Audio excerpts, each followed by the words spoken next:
Amados, eu quero ler com os irmãos Salmos, capítulo 1, versículo do 1 em diante. A palavra do Senhor, ela diz assim, é um salmo muito conhecido nosso.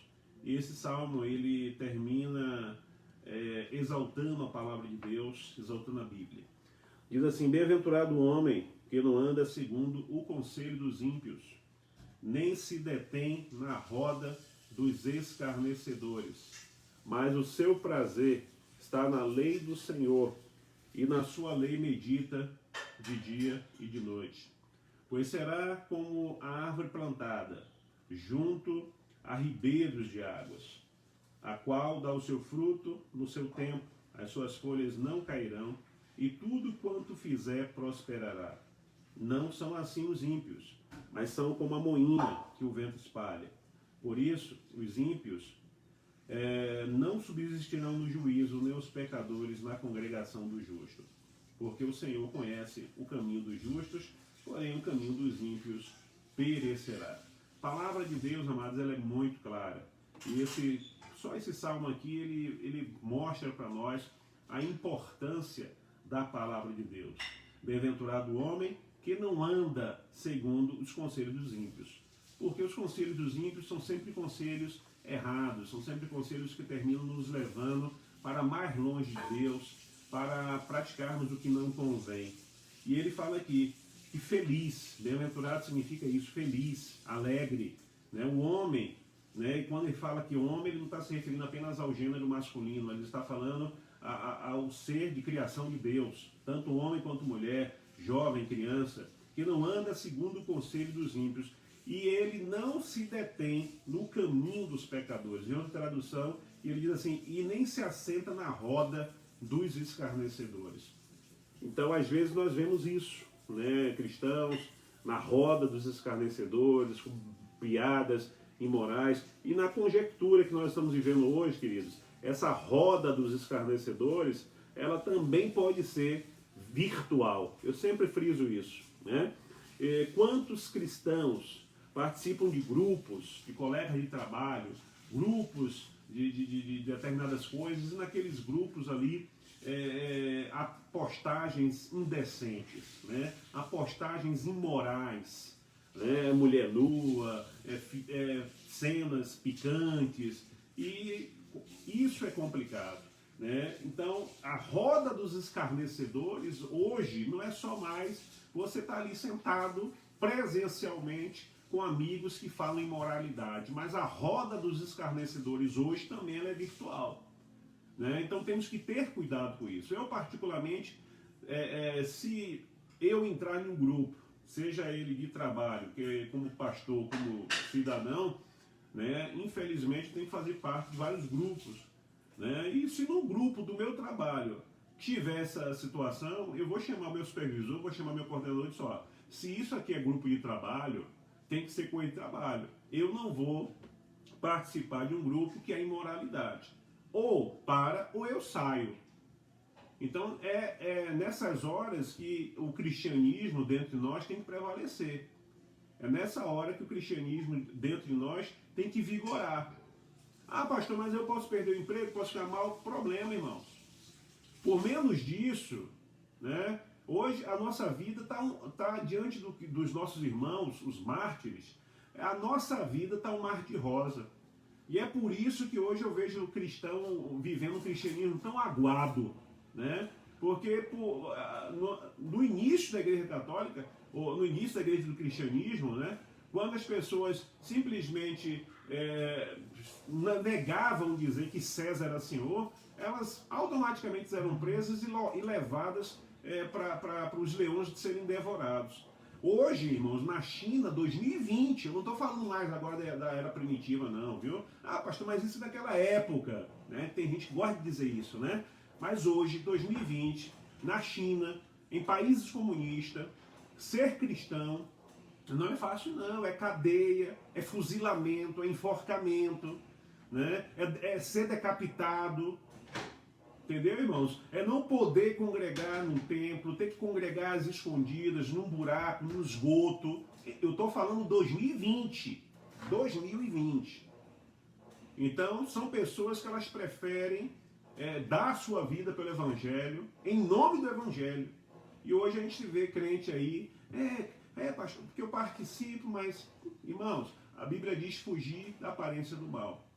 Você pai, você mãe, né, que participa dessas coisas, tem um filho pequeno, aí de repente você deixa o seu celular lá para o seu filho, e geralmente é assim, as crianças vão lá pegar o celular, aí seu filho vai, pega o celular do pai ou da mãe, tá lá um filme pornô. E aí? Que visão essa criança vai ter do pai ou da mãe, ou do evangelho que eles vivem? Então é por isso que a palavra de Deus diz, não se detém no caminho dos pecadores, nem se assenta na roda dos escarnecedores. Mas o que é que ele tem que fazer? Verso 2 explica. Antes tem o seu prazer na lei do Senhor, e na sua lei medita dia e noite, ou seja, medita o todo o tempo. E diante disso, há uma promessa sobre a vida dele, né? Há uma bênção sobre a vida dele. Qual é a bênção? Pois a pessoa que faz isso, a pessoa que faz o que está no versículo 2, que tem o seu prazer na lei do Senhor e na sua lei medita de dia e de noite, essa pessoa está aqui a promessa, né? Pois será como a árvore plantada junto às águas. Veja uma árvore plantada em um lugar que não tem água e veja uma árvore plantada junto à água, né? Junto às águas, junto aos ribeiros, onde a raiz dela está ali constantemente com a água, né? Se alimentando ali. Essa pessoa será como a qual dá o seu fruto no tempo certo, ou seja, não tem fruto que peca, não tem fruto que fica a dever, não tem fruto que estraga, as suas folhas não cairão e tudo, não é parte, ou mais ou menos, mas tudo quanto fizer prosperará, porque essa promessa do versículo 3 está baseada no versículo 2, onde a pessoa rejeitou o versículo, viveu o versículo 1. Então, porém, quem não faz isso, diz assim o verso 4, não são assim os ímpios, as pessoas que cometem piedade, que não querem envolvimento com Deus, mas são como uma moinha que o vento espalha, são levados pelo vento. Por isso, outra coisa aqui, irmãos, por isso os ímpios não vão subsistir ao juízo de Deus, nem os pecadores vão estar na congregação do justo. Verso 6, porque o Senhor conhece o caminho dos justos, porém o caminho dos ímpios perecerá. Vamos orar mais uma vez, amados? Vamos orar mais uma vez, pedindo ao Senhor que Ele possa, de fato, nos visitar, nos abençoar. Peça ao Senhor nessa hora para sondar o seu coração, né? Se você está, de fato, qual a área do texto, do Salmo 1 que você está vivendo? Você é aquele que se afasta da roda dos escarnecedores ou você está no meio dos escarnecedores? Né? Frisando o que eu falei no início. Hoje a roda dos escarnecedores não é só aquela rodinha. Ah, pastor, mas eu não ando em rodinha de descrente, eu não ando em rodinha de dominó, não ando em rodinha de bar. Até no almoço do trabalho eu almoço junto com os clientes, mas tem, irmãos, a roda dos escarnecedores virtuais. Né? A roda dos escarnecedores virtuais. Será que o seu pastor poderia pegar o seu celular hoje e olhar o seu WhatsApp, olhar o seu Instagram, ir lá em configurações, contas e ver aquilo que você curte? Será que poderia fazer isso? Será que você poderia dar ao seu pastor, e o seu pastor levar o seu celular para um técnico, para ele analisar o que é que o seu celular anda, em que site seu celular anda andando? Aqui em Brasília, né, aconteceu o fato de um rapaz dar o celular dele que estava quebrado para um amigo, e o amigo levou para o técnico, né? E quando o técnico fez o celular funcionar, ele analisou lá e viu que havia lá no celular mais de 200 vídeos de pornografia envolvendo crianças, né? Vídeos de pedofilia. Automaticamente aquele técnico foi para a polícia e a polícia então prendeu aquele cara, né? E aí, irmãos, como é que está o seu celular? Como é que está o seu celular? Como é que está o seu computador? Será que o seu computador, seu celular, faz parte da roda dos escarnecedores? Vamos ter cuidado com isso. Vamos orar. Vamos orar ao Senhor nessa hora. Em nome de Jesus. Peça ao Senhor para sondar o teu coração nesta hora.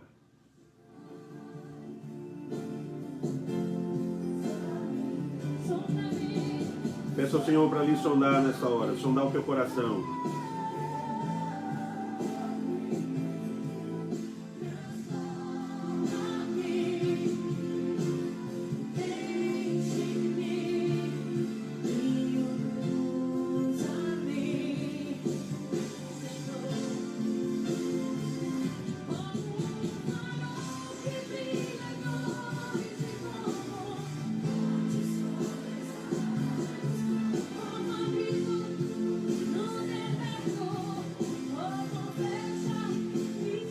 Pai querido, eu quero apresentar a vida dos teus filhos que estão aqui conosco, daqueles que vão assistir depois. Queríamos te pedir que o Senhor sonde os nossos corações. Sonde os nossos corações e vê se há em nós algum caminho errado e guia-nos pelo caminho certo, Senhor. Queremos ser luz, queremos ser sal, queremos ser cristãos verdadeiros, ó Deus. Não queremos ser melhor do que ninguém, só queremos agradar o teu Espírito Santo, porque a tua palavra diz que o Espírito Santo ele se entristece quando nós erramos. O teu Espírito Santo fica triste quando nós erramos. Então, como filhos, nós queremos fazer com que o Espírito Santo ele se alegre, o Senhor Pai se alegre, o nosso irmão Jesus Cristo se alegre com as nossas atitudes aqui.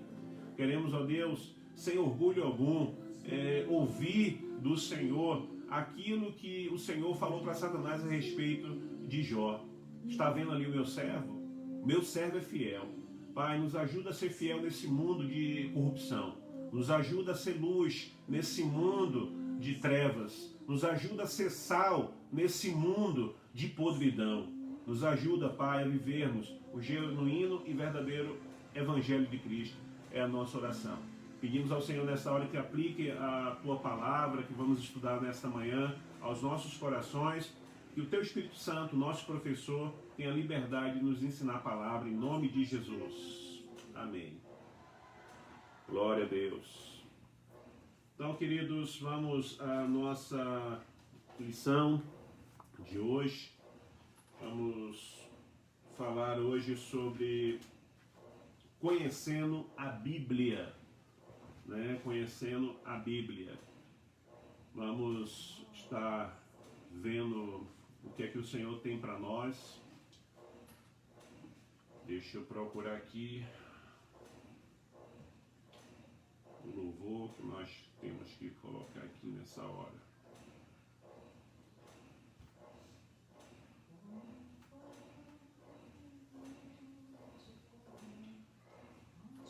Vamos ler a palavra do Senhor, amados. Salmos 119, muito conhecido, principalmente esse versículo que nós vamos ler, Salmo 119, versículo 105, diz assim a palavra de Deus. Salmo 119, versículo 105. Lâmpada para os meus pés é a tua palavra e luz para o meu caminho. Abra também, por gentileza, por favor, a sua Bíblia, o último livro da Bíblia. Eu costumo dizer que escola dominical nós precisamos estar com papel, caneta, porque nem tudo, irmãos, nós vamos conseguir gravar. Naturalmente, o que de 100% que nós ouvimos, com 2 dias só guardamos 30%. E depois, bem pouco se guarda, mas aquilo que você escreve fica no papel, fica guardado. Então é importante você fazer isso, Anote aí o Salmo 119 que nós lemos, Salmo 119 verso 105. Agora nós vamos ler Apocalipse, capítulo 1, versículo 3, que diz assim a palavra de Deus. Bem-aventurado aquele que lê e os que ouvem as palavras desta profecia e guarde as coisas que nelas estão escritas, porque o tempo está próximo, tá bom? Então nós já lemos Salmo 119, verso 105, Apocalipse, capítulo 1, versículo 3, e agora nós vamos ler segunda carta de Paulo a Timóteo, capítulo 3, versículo 16. Esse é o terceiro texto. 2 Timóteo 3,16. Toda a Escritura, observe bem, irmãos, toda a Escritura é divinamente inspirada e proveitosa para ensinar, para repreender, para corrigir, para instruir em justiça. Amém? E o meu texto predileto, né? O meu texto predileto que eu gosto muito, que é Oséias, capítulo 4, versículo 6. O meu povo está sendo destruído porque lhe falta o conhecimento. Oséias, capítulo 4, versículo 6, parte A. O meu povo está sendo destruído por falta de conhecimento. Então, vou repetir, você que não anotou aí, Salmo 119, verso 105, Apocalipse, capítulo 1, versículo 3, 2 Timóteo 3, 16 e Oséias, capítulo 4, versículo 6. Então, queridos, na aula anterior, falamos sobre a soberania de Deus, né? Nós entendemos que, por Ele ser soberano, como servos, temos apenas que crer e confiar e aceitar todas as coisas que vêm dele, irmãos. Por mais que não entendamos a sua vontade, mas precisamos ter fé de que a sua vontade para nossas vidas, independente de não entendermos e às vezes não aceitarmos, a sua vontade para nós sempre será boa, perfeita e agradável. Amém? Então hoje nós vamos falar, queridos, sobre o livro, né? Sobre o livro. O livro que Deus nos deixou, para que possamos entender de uma forma melhor e mais clara a sua vontade, para que as nossas vidas, a sua vontade para nossas vidas. Esse livro ele se chama Bíblia. Eu costumo falar, e há também um grande teólogo que diz que esse livro ele é um livro maravilhoso. Esse livro, ele fechado, irmãos, ele é apenas um livro. Mas quando ele se abre, é a própria boca de Deus falando conosco. Esse livro é a Bíblia Sagrada. Amém? É interessante entendermos que esse livro, isso daqui, né, esse material, ele não é sagrado. Tá?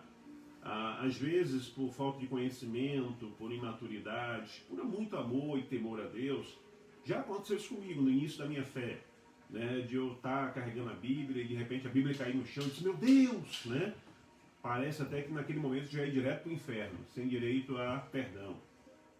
Porque para mim, né, era algo sagrado e tal. Irmãos, o que é sagrado, o que é algo assim, né, que vem realmente do coração de Deus para nós, não é o papel, não é o material, mas é o que está escrito. O que está escrito que vem direto para o nosso coração. Me lembro de um professor meu de seminário, que hoje está na glória, pastor pastor Johnny, está vivo ainda, graças a Deus. Pastor Johnny, ele disse, na primeira aula dele no seminário, logo no início, a gente ali bem verdinho, ele disse, irmãos, o que é isso daqui? Aí levantou a Bíblia e nós começamos a querer mostrar que sabíamos alguma coisa. Aí isso é a palavra de Deus, isso é a Bíblia Sagrada, e isso são os escritos, cada um falou uma coisa, né? Aí ele pegou e disse, olha o que eu faço aqui. Ele pegou, botou na cadeira e sentou em cima. E aí nós nos escandalizamos, né? Como é que faz isso, meu pai, com a palavra de Deus? Que pecado, né? Houve até uma iniciativa ali de fazer um abaixo-assinado para tirar ele do seminário. Então, porque ainda era imaturo. Me lembro também, na época que eu me converti, há 32 anos atrás, havia pessoas que pregavam que o crente não podia botar a Bíblia debaixo das axilas. Porque isso aqui era a palavra de Deus, e como pegava a palavra de Deus e colocava debaixo do sovaco. Então, amados, isso aqui é material humano, não é nada sagrado, né? O que há de importância é o que está escrito, que é para nós. Mas as letras, a tinta, o papel, a capa, Não tem nada digno de ser idolatrado, de adoração. Amém? Então a primeira coisa que eu quero falar é isso aqui. A Bíblia, irmãos, esse nome Bíblia, ele vem de uma palavra grega, que significa livros. No grego, Bíblia é biblos, né? De biblioteca. Por que biblioteca?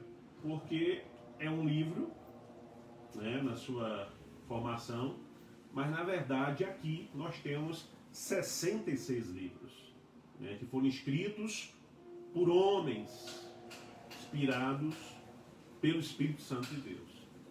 Então a Bíblia, ela recebe esse nome Bíblia de uma palavra grega que era biblos, de biblioteca, por conter aqui 66 livros.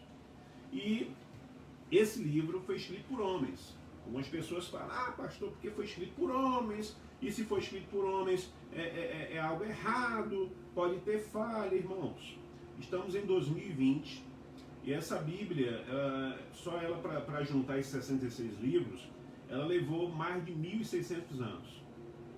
Então, eu quero dizer uma coisa, costumo falar isso. Até hoje, 2020, precisamente essa data, 30 de agosto de 2020, nenhum cientista, por mais renomado que fosse, ou seja, mesmo aqueles da melhor universidade do mundo, que é a Harvard, nenhum deles, por mais que tentaram, por mais que buscaram e ainda buscam, por mais que escavam, eles até hoje, 30 de agosto de 2020, não acharam uma falha sequer na Bíblia. Pelo contrário, toda vez que eles buscam falhas, eles encontram mais provas da existência de Deus e de que a Bíblia estava certa. Territórios, cidades que a Bíblia falou que existia e que hoje, né, por exemplo, não se achava no mapa, na área geográfica, eles, tá lá dizendo não há, não sei o que, arqueólogos acharam a cidade debaixo de centenas e centenas de toneladas de terras. Já foi achado ossadas de baleias gigantescas em pleno deserto do Saara, comprovando que houve dilúvio e essas baleias morreram ali encalhadas.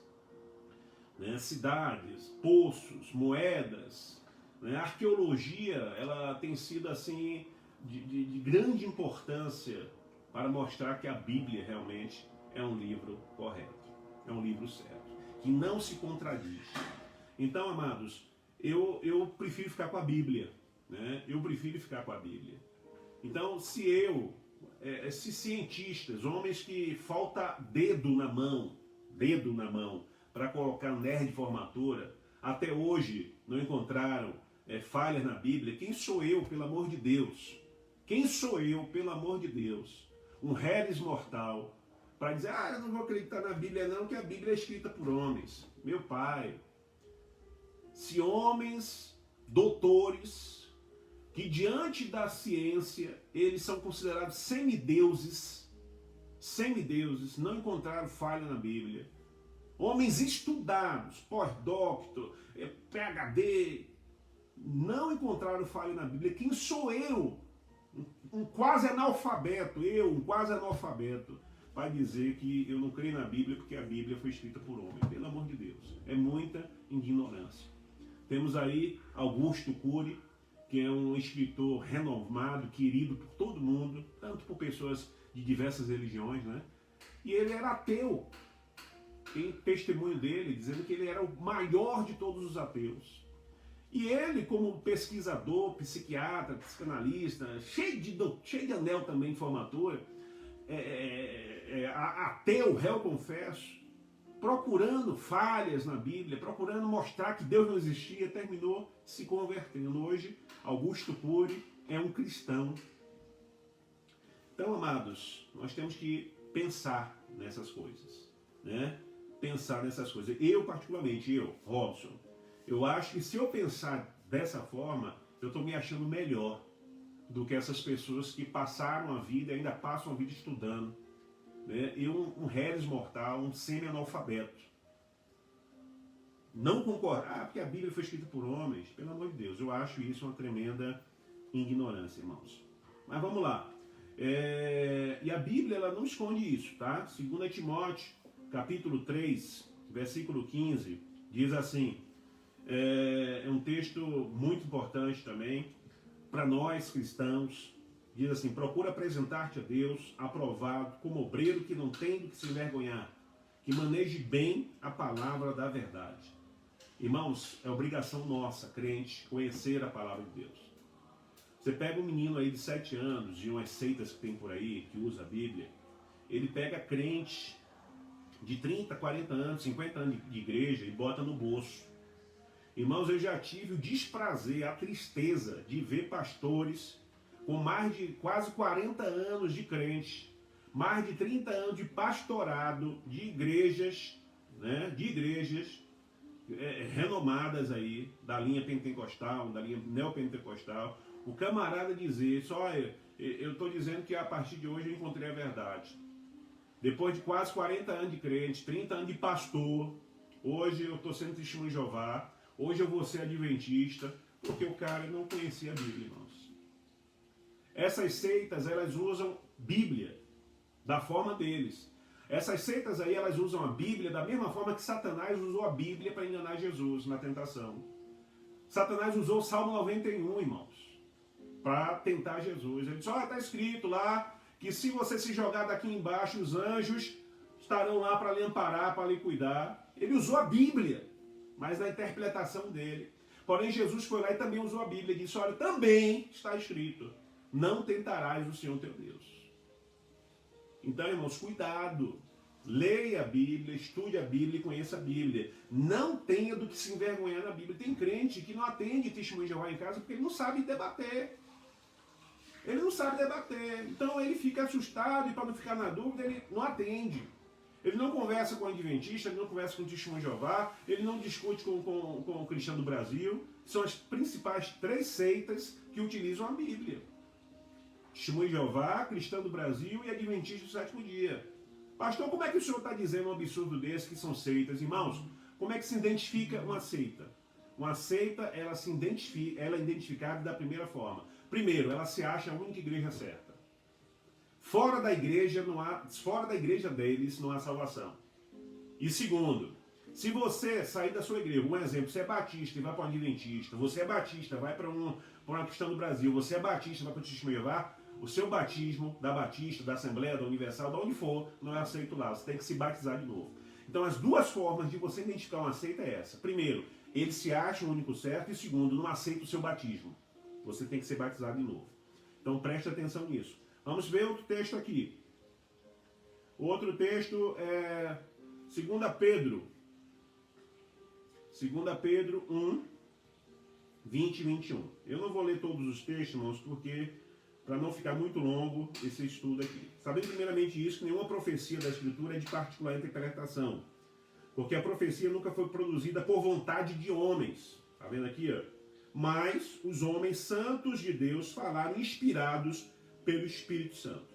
Marque isso aí na sua Bíblia quando vier. Porque a Bíblia foi escrita por homens. Sim, foi. Você queria que fosse por quem? Você queria que fosse por quem que fosse escrita? Né? Foi escrita sim por homens. Mas está aqui o texto. Porque a profecia nunca foi produzida por vontade do homem. Mas os homens santos de Deus falaram inspirados pelo Espírito Santo de Deus. Amém? Você pode anotar aí também 2 Pedro, capítulo 3, verso 15 a 16. Mateus, capítulo 5, verso 18. E 2 Coríntios, capítulo 1, versículo 13. Amém? Então a Bíblia, irmãos, vamos lá. Por que a Bíblia foi escrita por homens? Né? Por que a Bíblia foi escrita por homens? Porque foram homens inspirados por Deus. Deus iria botar. Se fossem os anjos que fossem escrever, as pessoas iam idolatrar o papel, idolatrar a Bíblia. E não ler, e não praticar, mas idolatrar. Né? Se fosse Deus, como ele escreveu os 10 mandamentos lá nas pedras, as pessoas começaram até a querer idolatrar as pedras dos 10 mandamentos. Essas pedras, junto com a arca, elas sumiram. Nós, seres humanos, temos uma tendência muito fácil para idolatria, irmãos. Por isso que a arca sumiu. Até hoje ninguém sabe onde foi parar a arca da aliança. E dentro da arca da aliança tinha o que? As pedras dos 10 mandamentos, tinha a vara de Arão, tinha um pouco do maná. Então sumiu. Por que sumiu? Porque se ficasse, o povo ia começar a idolatrar a arca. Hoje tem um grupo evangélico que idolatra a arca. Tem um grupo hoje evangélico que idolatra a arca. Pessoas querendo trazer o judaísmo de volta para dentro da igreja, carregando a arca da aliança, ou réplica, né? A réplica da arca da aliança nas costas. Bota a réplica da aliança lá no altar, né? As pessoas tocam, as pessoas beijam, as pessoas colocam pedido. Irmãos, isso é muito sério. Em Jeremias, livro do profeta Jeremias, capítulo 3, versículo 16, diz assim, irmãos, que nós não devemos nem sequer fazer a réplica da arca. Capítulo 3, 16 de Jeremias. Isso sucederá que quando vos multiplicardes e frutificardes na terra naqueles dias, diz o Senhor, preste atenção, irmãos, pelo amor de Deus. Preste atenção. Diz o Senhor, nunca mais se dirá a arca da aliança do Senhor, nem lhe virá o coração, nem sequer passe pelo seu coração, nem dela se lembrem, nem visitarão, e por último diz, nem se fará outra.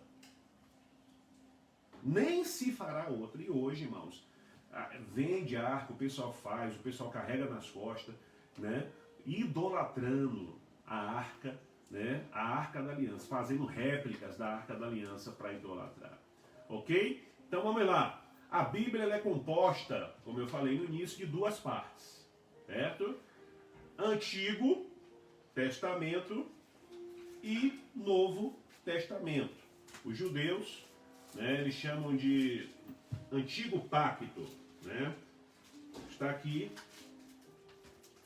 vocês podem ver, né? Antigo Testamento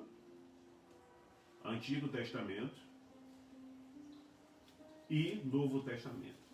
Então eu já falei que a Bíblia ela é composta de 66 livros, né? Sendo que o Antigo Testamento ela foi escrito no seu original em hebraico, na língua hebraica, e em algumas partes em aramaico. E o Antigo Testamento ele contém 39 livros. Vai de Gênesis a Malaquias. Gênesis a Malaquias. 39 livros no Antigo Testamento. Vai de Gênesis a Malaquias. Foi escrito na sua grande parte em hebraico e pequenas partes em aramaico. O Novo Testamento, ele tem 27 livros. Ele vai de Mateus a Apocalipse. E ele foi escrito no grego, né? Ele foi escrito em grego. Irmãos, interessante saber também que do Antigo Testamento para o Novo Testamento, algumas Bíblias mais antigas, né, elas tinham entre o Antigo Testamento e o Novo Testamento, entre, no caso, Malaquias, que é o último livro do Antigo Testamento, e Mateus, que é o primeiro livro do Novo Testamento, umas páginas em branco, né, umas páginas em branco. E essas páginas, ela tem um simbolismo. Nas Bíblias mais novas não tem mais. Não existe mais. E essas páginas em branco, ela tem um simbolismo. E é chamado de período do silêncio, período interbíblico. Por que isso? Porque de Malaquias, que é o último livro do Antigo Testamento, para Mateus, que é o primeiro livro do Novo Testamento, levou-se 400 anos. 400 anos onde não houve escritos, 400 anos onde não houve profeta, não houve profecia, não houve revelações. Foram 400 anos chamados também de silêncio profético. Então, de Malaquias último livro do Antigo Testamento para Mateus, primeiro livro do Novo Testamento, levou 400 anos sem nada, sem escrever nada.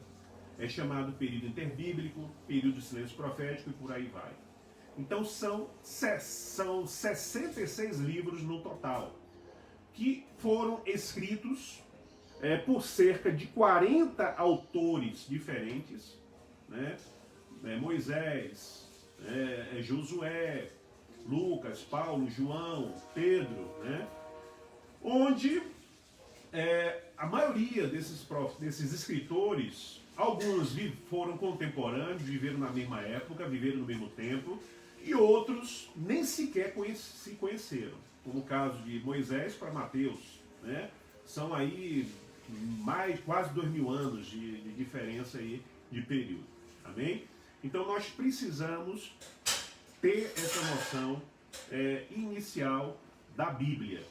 É preciso também, irmãos, saber manusear a Bíblia, tá? Por isso que eu falo do livro de Oséias capítulo 4, versículo 6. O meu povo está sendo destruído por falta de conhecimento.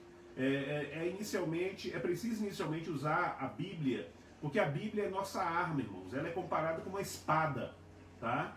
Porque essa arma é poderosa e ela foi deixada para nós. Anote aí, depois você vai ler Efésios capítulo 6, versículo 17 e 2 Timóteo capítulo 2, verso 15.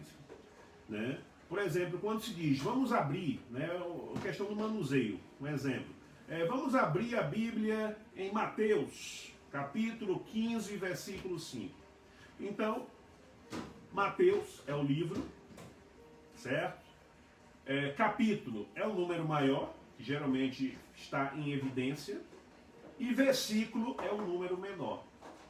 Mateus é o livro, capítulo, número maior, e versículo, número menor. Ok?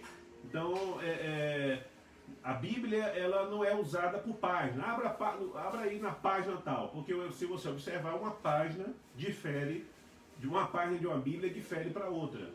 Né? Por exemplo, aqui, Mateus 14 está na página 858 dessa Bíblia, mas em outra Bíblia vai estar em outro número. Então, nós não usamos número de página para manusear a Bíblia. É como se fosse mais ou menos um advogado usando um código penal, por exemplo, um código civil, um código penal, né? Ele fala como? Segundo o artigo tal, parágrafo tal, inciso tal, né? Baseado ali no tema principal onde ele vai abordar, né? Então, é mais ou menos isso. Porém, você, na sua Bíblia, em todas as Bíblias, vai ter um sumário. Se o pastor falou, vamos lá ver Mateus, né? E você não sabe onde está Mateus, você então vai para o índice geral, o sumário, e você vai ver, né? Por exemplo, nessa Bíblia aqui, onde é que está Mateus? Você corre aqui, é Mateus, página 841. Então você já vai na página 841 e acha, certo? E acha. Mas o ideal é que você conheça a Bíblia, saiba aonde os livros estão. E tem também umas Bíblias que existe aqui, tipo uma sanfoninha com os nomezinhos aqui para você já ir direto no dedo dela ali e achar.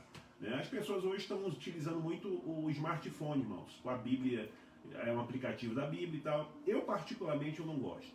Eu não gosto de usar o smartphone na igreja, eu não gosto muito que utilize lá o data show na igreja, porque está viciando as pessoas a não usar a Bíblia, né? Porque tá lá, vamos abrir Mateus, aí você leva a Bíblia, hoje tá assim, você leva a Bíblia, você não usa mais a Bíblia na igreja. Então tem gente que não está nem mais levando. E a Bíblia sempre foi uma característica do cristão, no domingo todo mundo está com sua Biblinha indo para a igreja. Hoje as pessoas não estão indo mais. Pastor, ou abre no celular, ou abre ou vê lá no data show. E se mandar buscar na Bíblia, não vai achar, porque está viciado no smartphone, que já acha rapidinho, e no data show que está lá, né? E nós temos que conhecer a Bíblia, irmãos. Né? Por sinal, eu quero indicar um livro aqui, um filme secular, tá? Para vocês assistirem, quem não assistiu e quem já assistiu, assiste de novo. O livro de Eli. O livro de Eli, tá? Anote aí, procure no YouTube ou na Netflix, né? O livro de Eli. Foi um cara que gravou a Bíblia toda na cabeça, porque houve a destruição do mundo e todas as Bíblias foram destruídas, e ele tinha uma Bíblia e ele gravou essa Bíblia. Assista o filme, você vai gostar. Muito bom mesmo.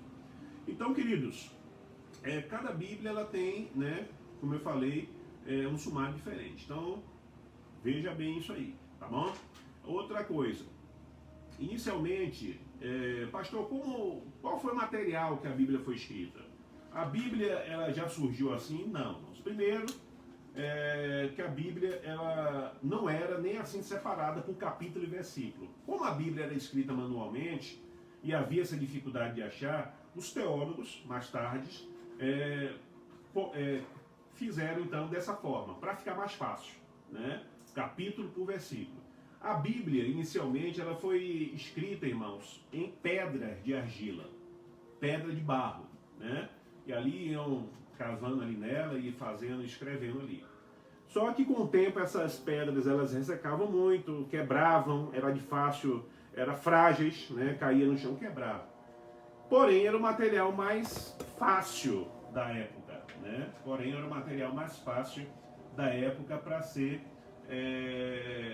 confeccionado, né? Já batia o pé na câmara do Hermes, não me perdoe. Depois então eles começaram a usar couro de animais, né? Antes disso, do couro de animais, eles começaram a usar o papiro, que era isso por volta de 2100 anos antes de Cristo. O papiro era uma planta aquática, né? Onde eles tiravam, essa planta era comprida, e eles então colocavam numa pedra, uma parte da planta vertical e outra parte da planta horizontal entrelaçada, e colocavam uma pedra em cima, né, imprensava, né, para secar, e depois de algum tempo ela já seca, eles tiravam e ficava ali realmente com a folha de papel. E ali eles escreviam. Mas era também um material caro também, né? Depois eles começaram a usar couro de animais para fazer os pergaminhos, né? Couro de bezerro, antílopes, ovelhas, cabras, né? E depois de muito, com a criação do papel na China, começou-se então a utilizar o papel, tá bom? Depois do papel. Aí chegamos à Bíblia que temos hoje.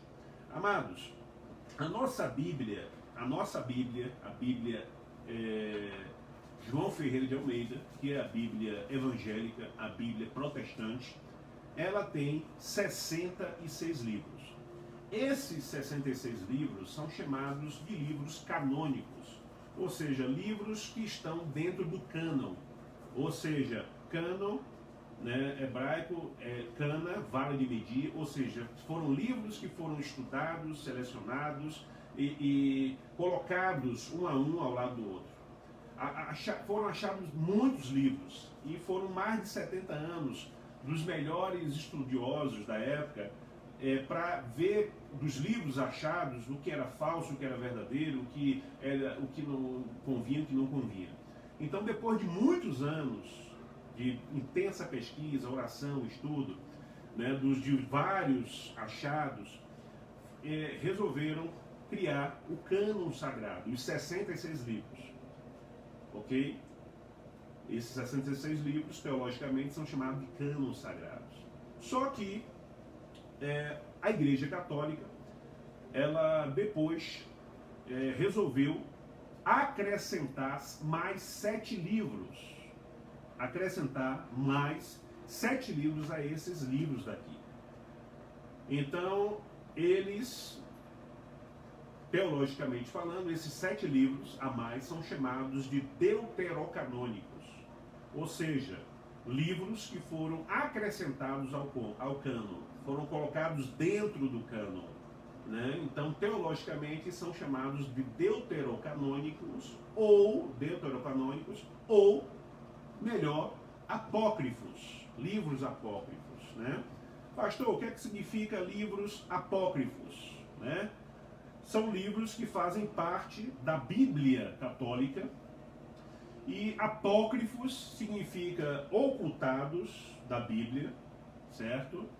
Apócrifos significa isso, livros ocultados. E esses livros, como eu disse, eles foram ocultados, eles foram evitados, porque foram constatados nesses livros heresias, né? e confusões teológicas. Um exemplo forte de que esses livros não convém estar na Bíblia e que foram considerados apócrifos por conter heresia, é que um desses 7 livros apócrifos que a Bíblia católica tem, né, um desses livros, ele apoia o purgatório, ele ensina o purgatório. Né? Quem é evangélico talvez não saiba, mas o que é o purgatório? O purgatório é o lugar que você morre, para o católico, né? Que você morre e você vai para o inferno intermediário. Você fica ali um tempo pagando os seus pecados e depois vai para o céu. Irmão, se existisse purgatório, não precisava Jesus ter vindo. Não precisava de um sacrifício de Jesus. E eu vou lhe ser sincero. Vou ser muito sincero para você, porque eu sou muito sincero. Se existisse purgatório, eu não iria viver uma vida de santidade, pagar preço de santidade. Eu ia curtir muita coisa nesse mundo. Porque eu sei que tem um purgatório, e no purgatório eu tenho a possibilidade de pagar meus pecados e depois ir para o céu. Por que eu não vou gozar então das coisas do mundo? Vou gozar sim, tudo que eu tenho direito. Vou para o purgatório e depois vou para o céu.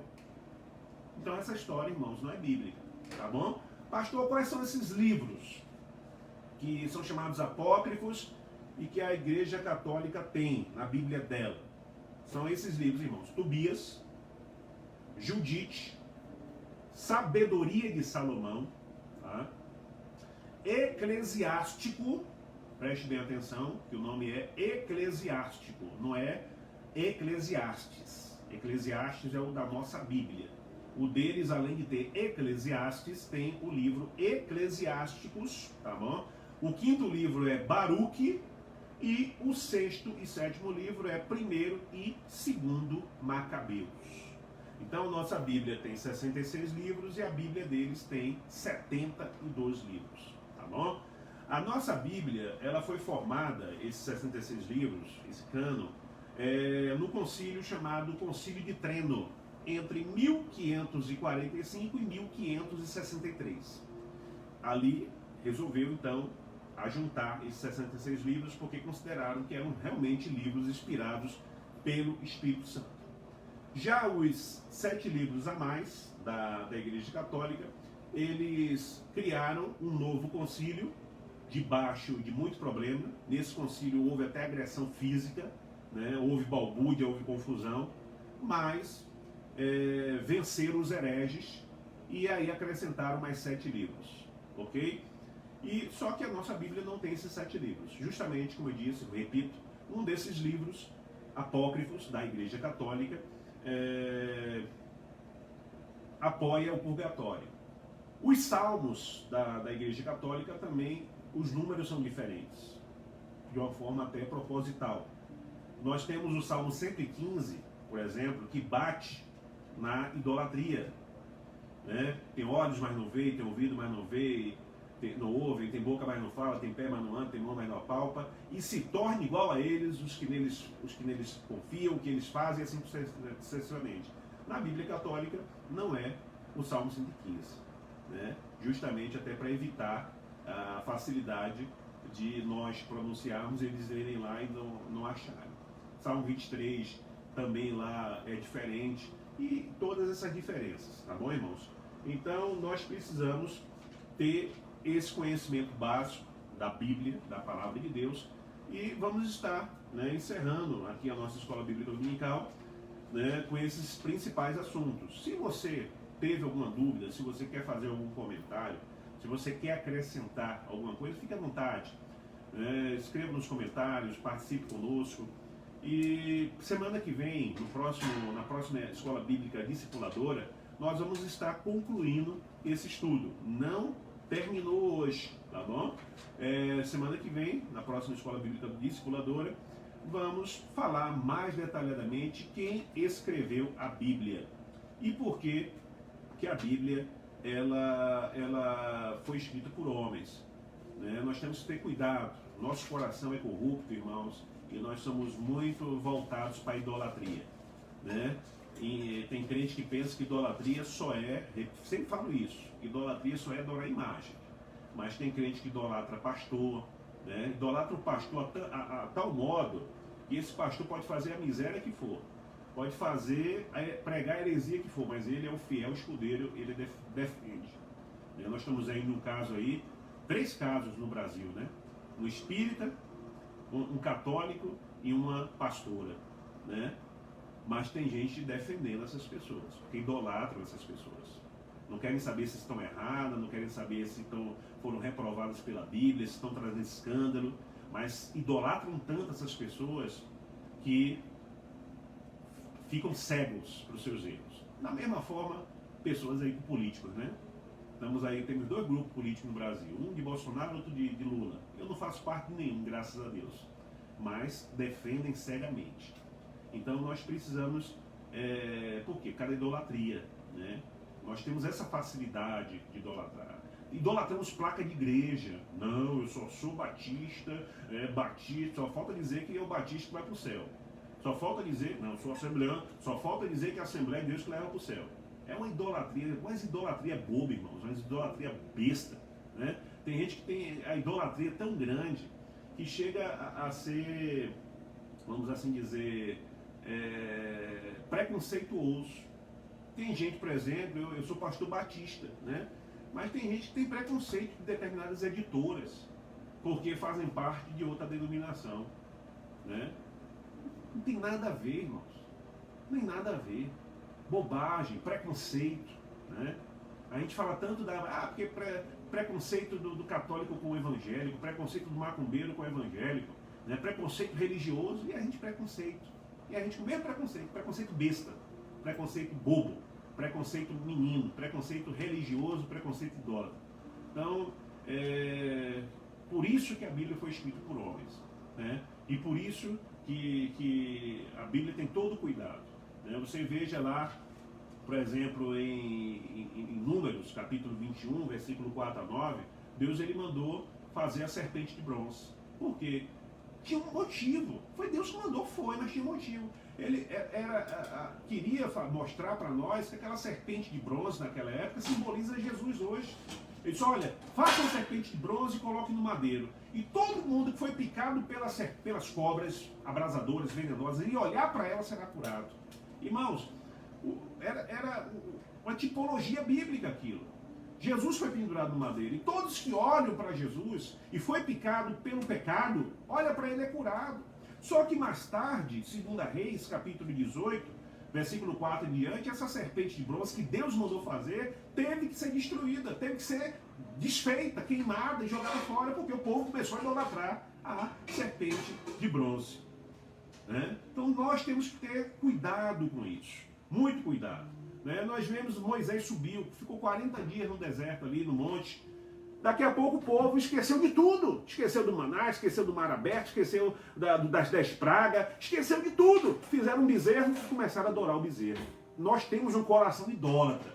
Por isso que a Bíblia diz que devemos ter cuidado com o nosso coração, que o nosso coração é enganoso. E repito, por isso, creio eu, que a arca desapareceu. Sumiu a arca, e dentro da arca tinha as 2 pedras com os 10 mandamentos, tinha a vara de Arão e tinha uma tigela com uma porção do maná do céu. Provavelmente o povo já queria idolatrar e a arca sumiu. Levaram a arca, ninguém sabe até hoje onde está a arca. Já fizeram vários filmes com Indiana Jones procurando a arca, né, da aliança. E, como eu disse, né, Jeremias 3,16, ordena, não olhe, não pense, não queira e não faça outra. Arca da Aliança. Temos que ter cuidado, irmãos. Vamos orar nessa hora, antes da oração. Eu quero convidar você para o nosso culto presencial e online hoje, às 5 horas da tarde. Amém? Hoje, 5 horas da tarde, presencial e online pelo meu Facebook, ok? Ficamos ali no Jardim Ingá, na rua Lusiânia, em frente à Escola Municipal Cora Coralina. E quarta-feira, 7 horas da noite, vamos estar aqui com uma série de mensagens com o tema principal, Ídolos do Coração. E vamos estar aqui na quarta-feira com mais um assunto falando sobre um possível ídolo do coração. São mensagens que Deus está falando ao meu coração e com certeza ao seu coração também. Pai, muito obrigado por essa escola bíblica discipuladora. Obrigado pelos irmãos que participaram conosco. Obrigado, Senhor, por cada família representada. Que o Senhor possa estar nos abençoando, nos fortalecendo, Senhor, em nome de Jesus e para a glória do Senhor Jesus. Que o amor de Deus, nosso Pai, a graça salvadora do nosso Senhor Jesus Cristo e as doces e fortes consolações do Santo Espírito de Deus seja conosco, com nossa família, com cada casa aí representada e com todo Israel de Deus espalhados pelos 4 cantos da terra. Em nome de Jesus e para a glória de Jesus. Amém. Shalom, shalom, queridos. Até às 17 horas.